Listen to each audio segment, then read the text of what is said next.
There is something in your freezer right now that looks exactly like food. It has a photo of a meal on the front. It has a nutrition panel on the back. It passed every regulatory checkpoint required to sit on an Australian supermarket shelf. And it is doing something to your body that nobody at the checkout counter will ever mention.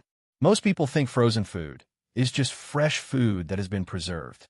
A convenient shortcut, something you reach for when time runs short or the week gets long. That understanding is not wrong. It is just incomplete. Because what happened to the frozen food category over the past 4 decades is not a story about convenience. It is a story about a quiet industrial transformation, one ingredient substitution at a time, that most shoppers have never been given a reason to look at closely. And this is where the real problem begins. Walk into any Coles or Woolworths freezer aisle today, and what you see looks like abundance. Meals from a dozen different countries. Proteins in every format. Vegetables, snacks, family packs, diet ranges, premium ranges. Products with words like wholesome, hearty, traditional, and natural printed in warm fonts across their packaging. The assumption most people carry into that aisle is straightforward. Frozen means preserved. Preserved means close to original. Close to original means reasonably okay to eat regularly. That assumption is what the frozen food industry depends on, because it means most shoppers never turn the pack over. They read the front, check the price, and put in the trolley. If you are one of those shoppers, and most people are, at least sometimes, this video is going to change the way you use that aisle permanently. Not by telling you to avoid it entirely, but by showing you exactly which products have drifted furthest from what food is supposed to be and why that drift happened in the first place. Before we get into the 10 products, you need to understand one thing clearly. For the 1960s onward, as frozen food scaled from a niche product into a mass-market category, 2 pressures converged. The first was shelf life. A product that lasts longer costs less to distribute and wastes less in the supply chain. The second was ingredient cost. As volumes grew into the hundreds of millions of units per year, shaving a few cents per unit from ingredients translated directly into profit. Both pressures pointed in the same direction, away from simple, perishable, whole ingredients, toward processed substitutes, stabilizers, emulsifiers, and flavor compounds that could hold a product together through freezing, transport, storage, and reheating without degrading. The result, across product after product, was food that looked the same on the outside and tasted approximately similar, but was built from a fundamentally different set of materials. FSANZ, the Food Standards Australia-New Zealand Authority, sets minimum requirements for what must appear on labels. What the regulations do not require is any disclosure of how far a product has drifted from its traditional form. That gap is where the 10 products on this list live. Number 10. Budget frozen fish fillets. Fish. In its original form, fish is one ingredient. What you find inside many budget frozen fish fillet products sold at Australian supermarkets is meaningfully different. Sodium tripolyphosphate is added to frozen seafood as a water retention agent. It is legally permitted under FSANZ standards. It is also the reason a frozen fish fillet releases a significant volume of white liquid when it hits a hot pan. Liquid that is not natural moisture from the fish, but water that has been added during processing and bound to the flesh using a phosphate salt. Research published in the journal Food Chemistry has examined phosphate loading in commercially processed seafood and noted concerns around cumulative phosphate intake, particularly for individuals with impaired kidney function. You are paying for fish. A portion of what you're paying for is water, held inside the fillet by an industrial binding agent. Country of origin labeling is also worth attention here. A significant volume of frozen fish sold in Australia comes from processing facilities in China and Southeast Asia. Under current FSANZ requirements, the country where the fish was caught and the country where it was processed can differ, and the label is not required to make that distinction clear. Number 9. Frozen crumbed chicken products. Nuggets, tenders, schnitzel strips.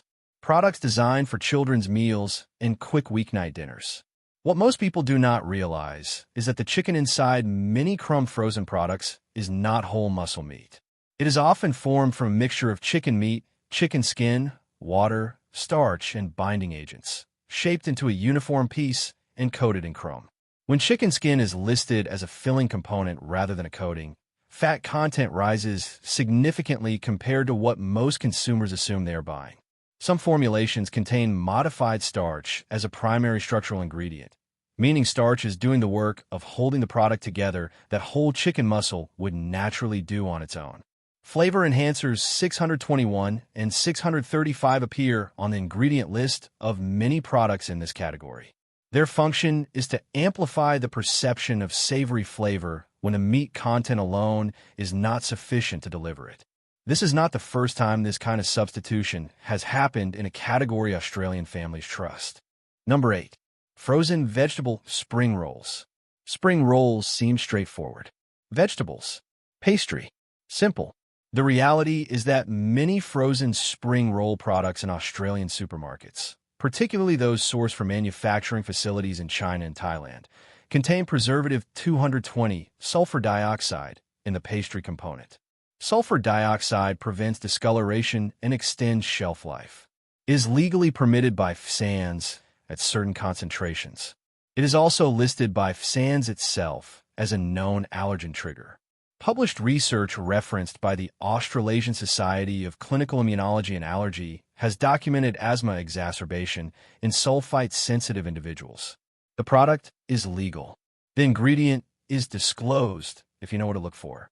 Most people scanning an ingredient list do not know that the number 220 after the word preservative means sulfur dioxide. Number 7. Frozen potato products with added vegetable oil. Hash browns, wedges, battered fries. These products are built on a simple base, potato, and what they add to that base is where the variation matters. Many frozen potato products in Australian supermarkets list refined palm oil or refined sunflower oil as a primary ingredient after potato. Refined sunflower oil is high in omega-6 polyunsaturated fatty acids.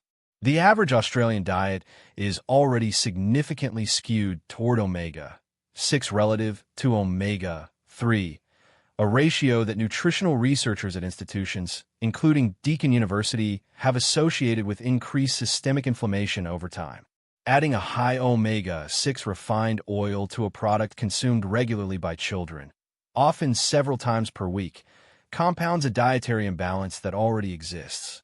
The oil is listed on the label, but because it appears simply as vegetable oil or sunflower oil, it registers as neutral.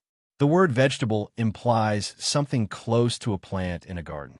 The reality is a refined industrial oil stripped of most of its natural compounds during processing. Number 6.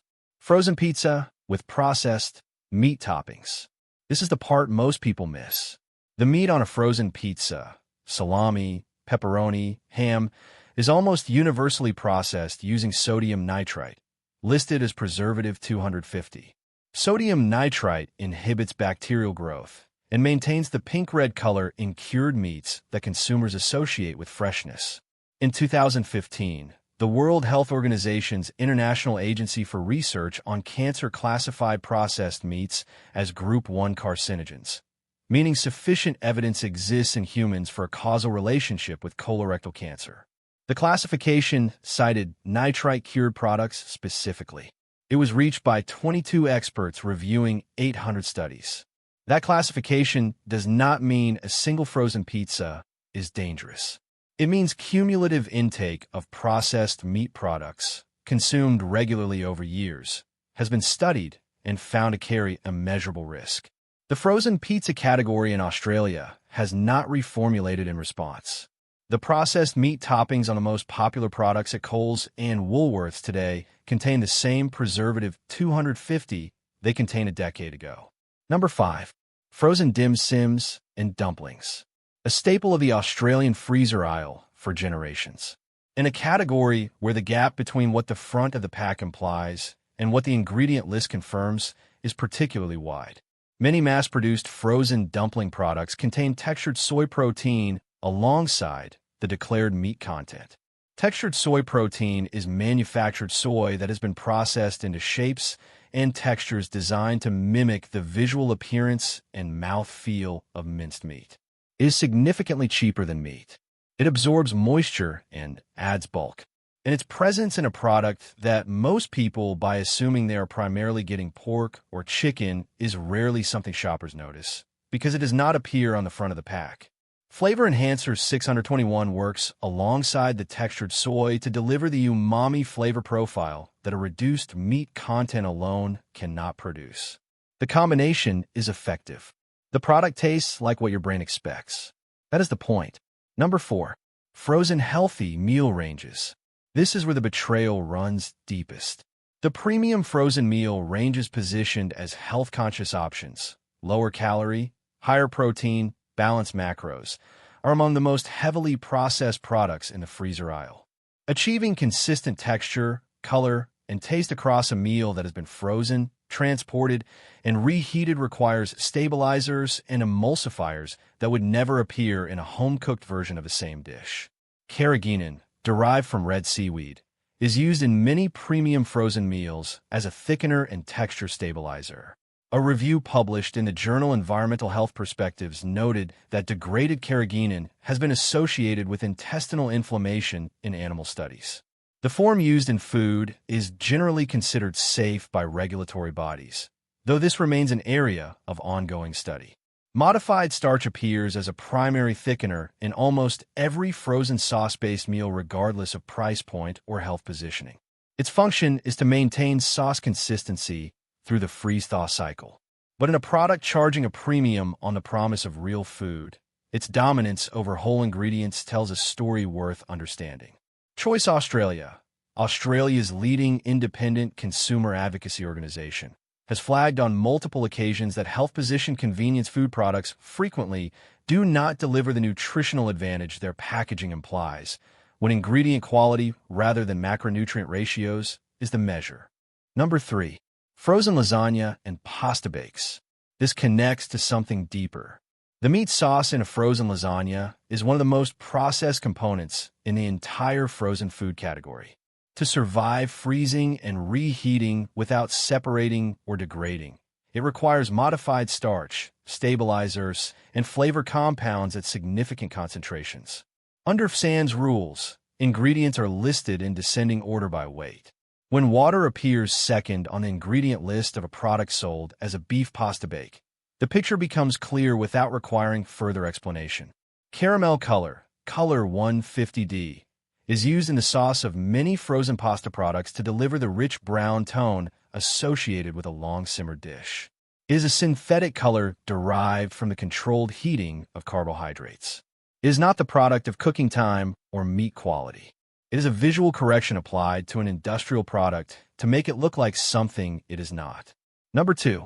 Frozen breakfast items, sausages, bacon, hash browns combined. Frozen breakfast packs are one of the fastest-growing segments in Australian supermarket freezers. Marketed on the idea of a full breakfast without the effort, what they deliver is a concentration of several of the most concerning ingredient categories in the frozen aisle, all in one meal. Processed breakfast sausages contain preserved meat with nitrites, high sodium from brine injection, mechanically separated chicken or pork listed alongside whole muscle meat, and binders including starch and soy protein.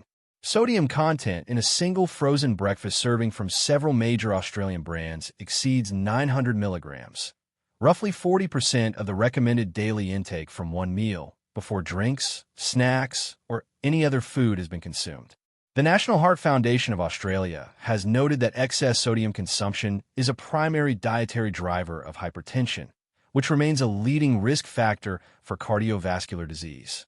These numbers are on the nutrition panel, but they are rarely the thing a person is thinking about at 7 in the morning when they reach into the freezer. Number 1. Frozen meals marketed specifically at children. The products that deserve the most careful examination are the ones positioned directly at children. Frozen kids' meals, the ones with cartoon characters, divided trays, and bright colors, are formulated to hit a specific flavor profile that children respond to consistently. That profile is high in sodium, high in refined carbohydrate, moderate in fat, and calibrated to produce a reliable preference response in young palates. Research from institutions, including the University of Sydney's Charles Perkins Center, has documented the relationship between ultra-processed food consumption in childhood and food preferences that persist into adulthood. What is being shaped inside the divided tray with a cartoon character on the lid is not just a meal. It is a palate, a set of expectations about what food should taste like, expectations calibrated by an industrial flavor system rather than by real ingredients.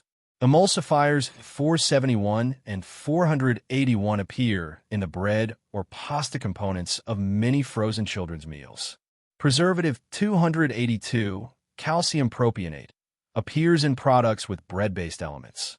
Australian researchers studying its effects in children published findings in the Journal of Pediatrics and Child Health, noting associations with irritability, inattention, and sleep disturbance in sensitive individuals.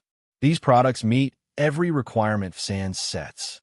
They are also the products most likely to be consumed multiple times per week by the family members least able to advocate for themselves. Here is what to do the next time you're standing in the frozen aisle. Turn the pack over before anything else. Ignore the front entirely. The words natural, wholesome, and traditional carry no minimum standard under Australian labeling law. Look for the word formed or reformed in the product description. This signals that the protein has been processed and reconstructed rather than cut from whole muscle. Count the ingredients. Any frozen meal requiring more than 15 ingredients to hold itself together is relying heavily on industrial chemistry to do what fresh cooking does naturally. Look for color numbers, 150D and others, in products where color should come naturally from real ingredients.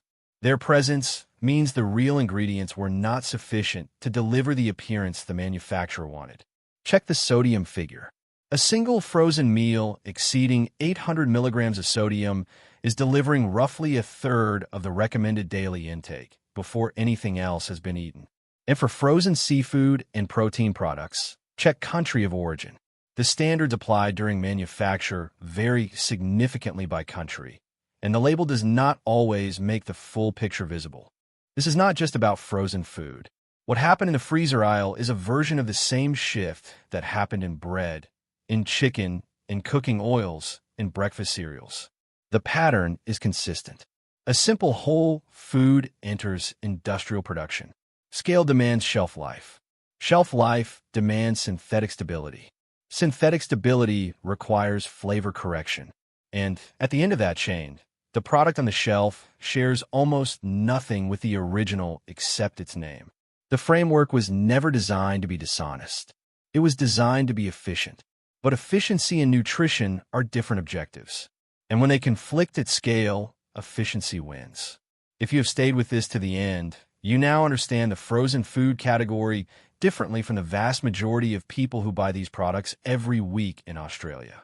You know what form protein means. You know why color 150D appears in a beef sauce. You know what preservative 282 does and whose interests it serves.